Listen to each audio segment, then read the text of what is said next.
Hi, let's get into it. Very good afternoon to you. It's Dean from Avstar Observatory. Before we get into the video, just want to say a big thanks to those people that have supported the observatory to this point in time. I've got some really interesting things to show you, like this sensor, which we'll be going through in the video. I'm sure that you're going to want to hear all about that and our new project that we're going to be doing. But one of the questions I want to pose to you is, there is obviously a massive injustice happening right now with all social media, restricting freedom of speech, thoughts, the right to have thoughts and share them with other people. And on that basis, I want to ask you, are you happy with what mainstream organisations that are involved in work, so-called, on the excursions that are taking place right now, or the magnetic reversal, whichever way you want to look at it? We don't know yet because we haven't got there, simply. We could be, very, very soon seeing some dramatic changes in the uptick of the magnetic North Pole. And, I just want to ask you, are you happy with the mainstream organisations? I don't want to mention any names anymore, because I think you know who they are, who's responsible for, sharing some information on the current progression of the magnetic North Pole. We've heard from these organisations. They say that it does not affect the climate in any way. Can you believe that?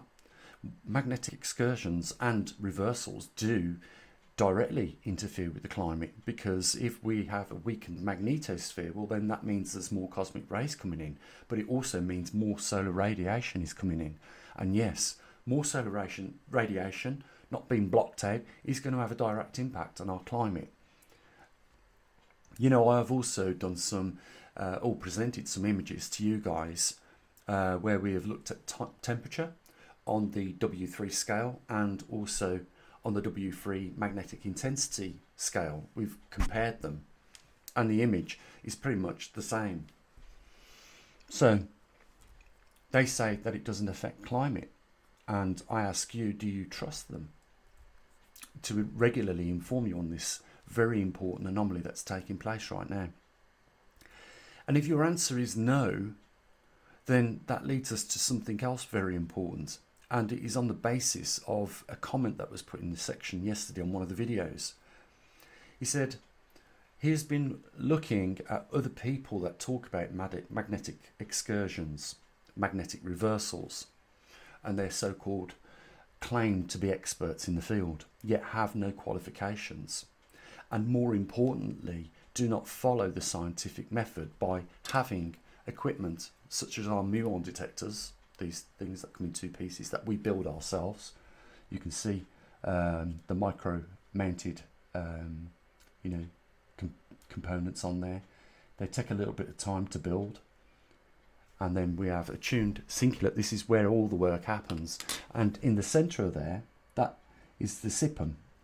And that, although some people say these things cost less than $100 to build, it couldn't be any further away from the truth, because that SIPM there alone costs me £123, and I am very lucky at some points if I can purchase one or two of them, because the company that manufactures these SIPMs, which is state-of-the-art technology, requires you to buy usually in bulk, 500, 1,000 of them.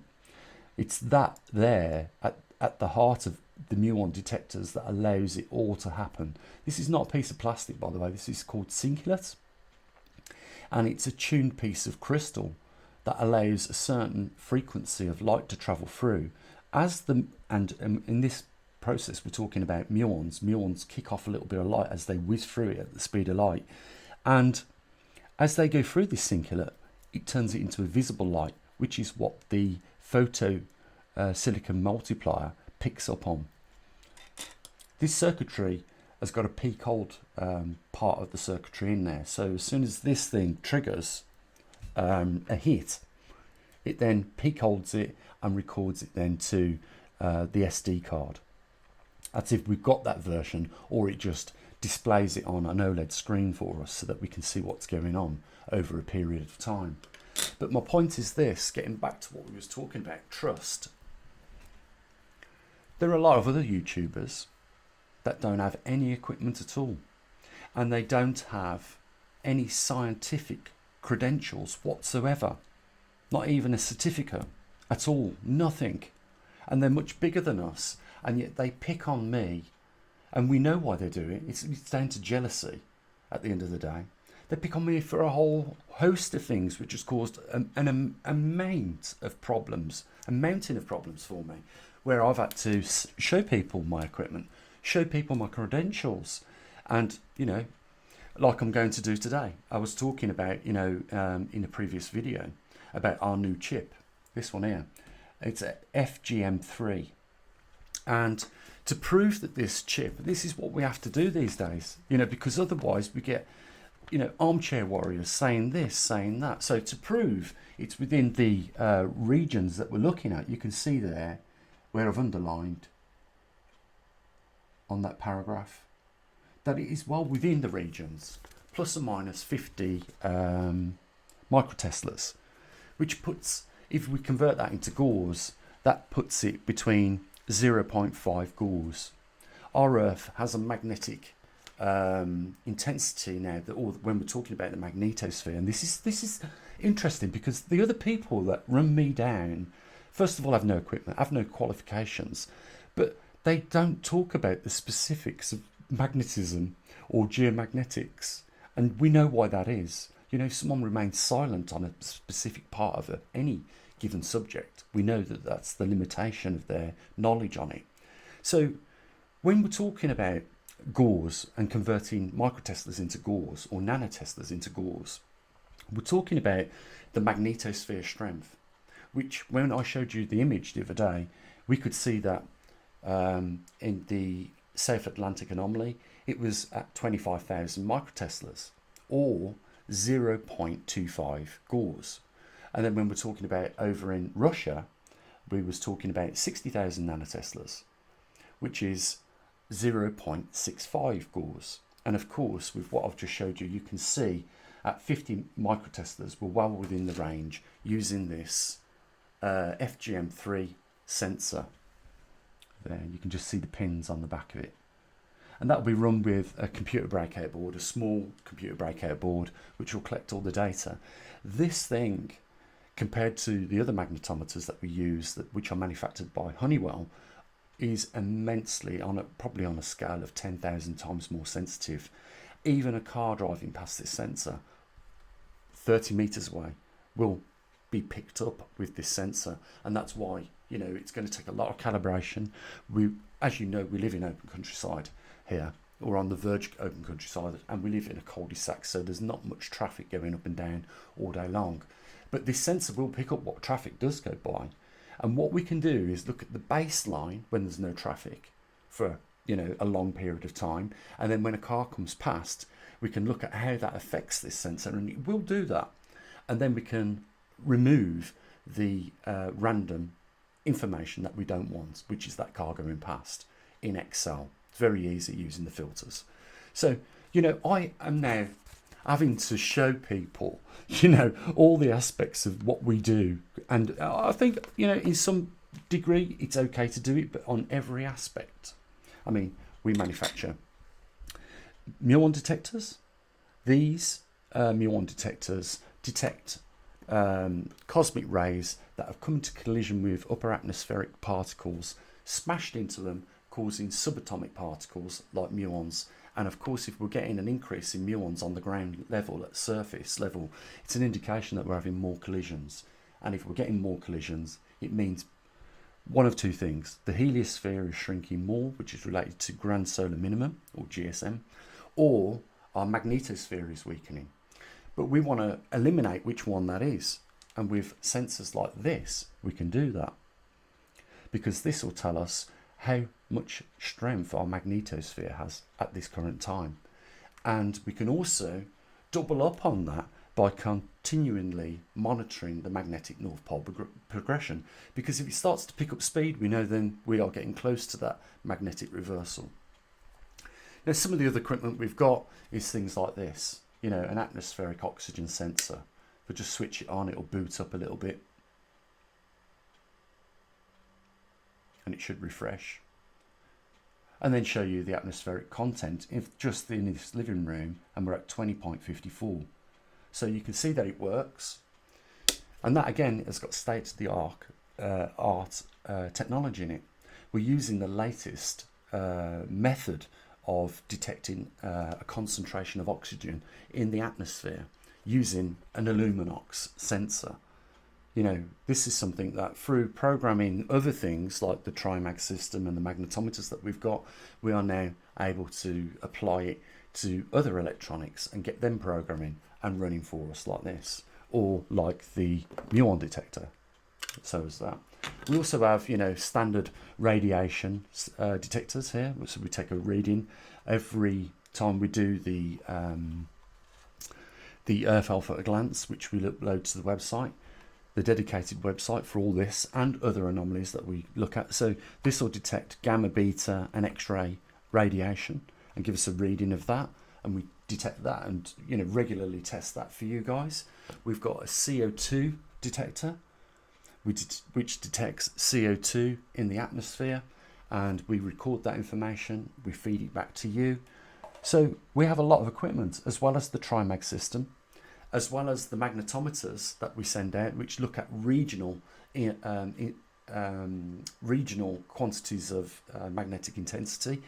And you know what I'm saying to you guys is that you are supporting these other people on YouTube that have got no scientific credentials, no scientific method of recording any information, and they're going on to mainstream medias, mainstream organisations, and they're just regurgitating the information. And we started off this video asking the question, do you trust them? Well, the reason why I built most of this equipment is because I didn't trust them. And it wasn't just that I didn't trust them, it was that I knew that there was more information and more to this than what was being revealed. And yesterday we touched on that briefly. You know, in Brazil, in Chile, in Colombia right now, they are receiving nearly 2 times the amount of radiation coming through the atmosphere from outer space than anyone else in the Northern Hemisphere. That's serious, because we know that this cosmic radiation causes cardiac arrest, it causes cancer, and it does have a serious impact on the climate. So, you know, from the time that we've been building this stuff, and obviously we're not stopping at where we are now, we're obviously carrying it on with, you know, the more state-of-the-art technology, more sensitive equipment, and we're expanding more on what we're looking at with relationship to this specific topic. You know, what I'm saying again is, I've sort of like lost the train of thought there, where I was going with this.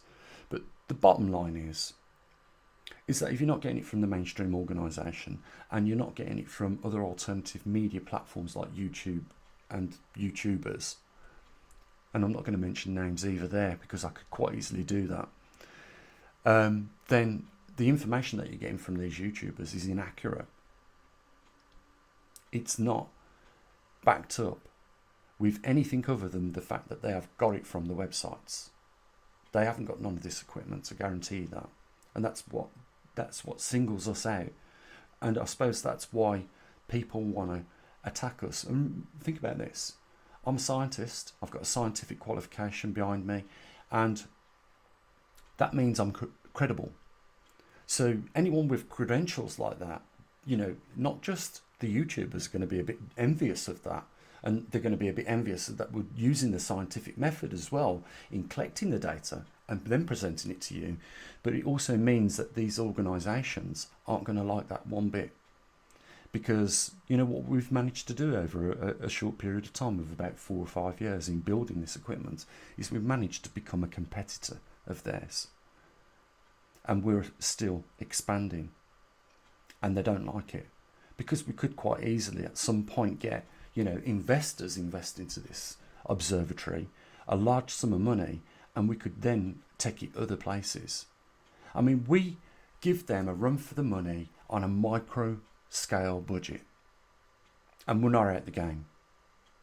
And we won't be out the game so long as we keep being funded by, you know, individual public members, you know. And to this point in time, we've got people in Canada that support us, in America that support us, in Brazil, Colombia, Chile, Australia, all over Europe people support us, but it's in small quantities and dribs and drabs here. But that won't be the case forever, I know that, because the more credible we are, the more equipment that we have, the more accurate the information that's recorded, we are going to become more credible, and therefore we're going to be more desirable for investors to invest into us. And that means that we can then take this even further. We have other things that we've created at this observatory. We have a ground-based laser communication system which will send messages out into space, and we might put that back online for people. We might give them that opportunity to put a message, send a message to us, we'll send it back out. We'll send us a video and we'll send it back out into space. We might do that at a later date for you. But there are other things as well that we have sitting on the back burner, that if ever we do get a quantitative amount of money, we can then start in the research of that. And trust me, let's call it we, because it is a joint effort here. You know, if I never had all of you guys supporting me, we wouldn't be here now. But we can go much further than this. We can take this to many levels. And the only thing that is stopping us doing that right now is, you know, the amount of money that we raise. It's simple as that. There was something else I wanted to mention to you guys just before I wrap this video up. I don't want to take too much of your time. Again, the purpose of the video was just to mention a few important things. First of all, you know, mainstream media or mainstream organisations not really giving you the information you need, and that's the importance for our observatory. Other YouTubers that are not using the scientific method, that just regurgitate what they get from other places, yet they call themselves experts in geomagnetics when they're not. They've got no qualifications, no recorded equipment, and they are certainly not an observatory. They are just an observer of mainstream regurgitated information.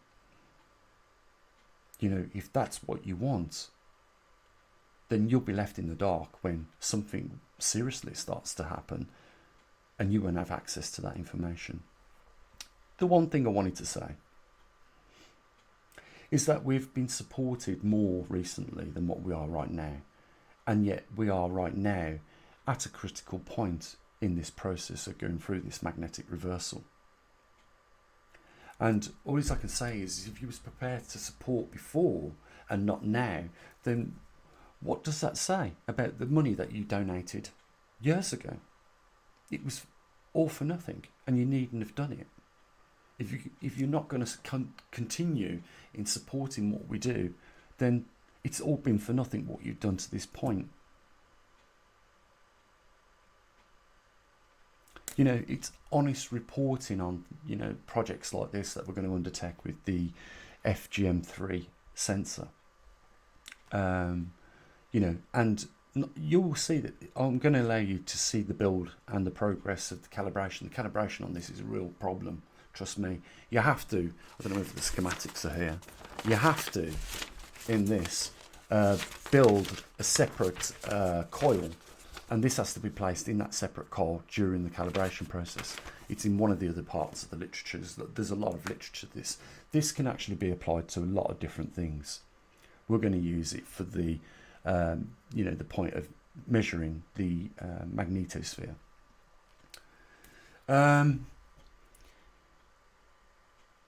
So, you know, I'll just end up, I don't usually do this, do I? I've written some actual notes, you know, so I'll cover everything, because, you know, I'll do a video sometimes and I forget an important thing I wanted to mention, and I thought, okay, but I'm going to leave it at this. I think a lot of you have seen that film, Don't Look Up. And I want you to ask the question, when was it that people realised the meteorite was there? It was when it was about to hit Earth, wasn't it? They knew 6 months in advance, and no one took it serious until they actually saw it almost coming through the atmosphere. And by that point, it was way too late to do anything about it. And people say to me, well, what can we do about this magnetic pole reversal? There's lots. You know, if you're going to wait until your house is swept away by torrents of water through floods, or you're going to watch your farm deteriorate because of droughts or other climate extremes, and you had an heads up and you decided to do nothing, then that is completely your fault. If you're going to wait to the last minute, it'll be too late. You won't be able to stop it happening. Whereas, at least you're getting a heads up of all the anomalies that are taking place and the things that you should be concerned of. And we don't, like I say, just cover this on our website, which another thing I never mentioned, our dedicated website to the magnetic pole reversal, as well as the other anomalies that we look at: earthquakes, volcanoes, the Schumann frequency, and lots of others, sea ice extent, lots of other things. And, if you're not going to continue to support what we do, then all this, to this point, has been to a waste of time. We're still here for you guys. And, we do everything on such a ridiculous scale of a budget. It really is ridiculous. I can't afford to apply an electronics engineer. I can't afford to apply a programmer.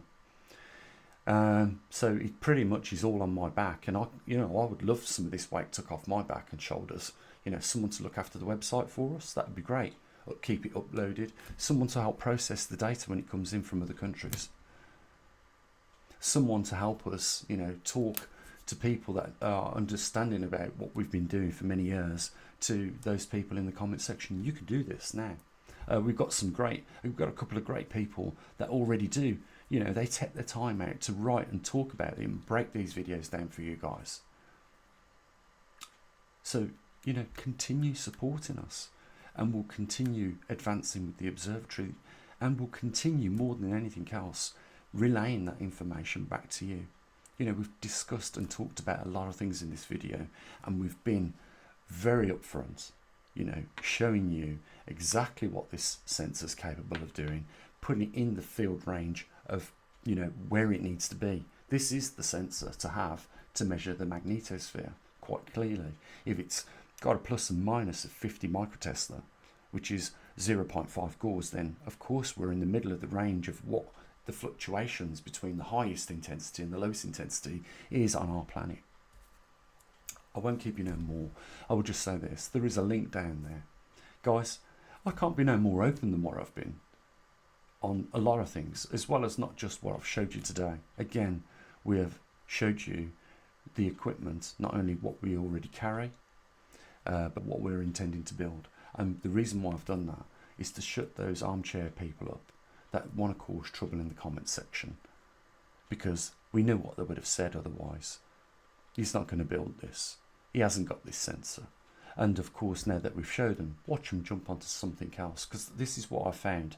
When you show them your credentials, they're not happy at that. First of all, they're arguing. Show us your credentials. I show them my credentials. And then they move on to something else.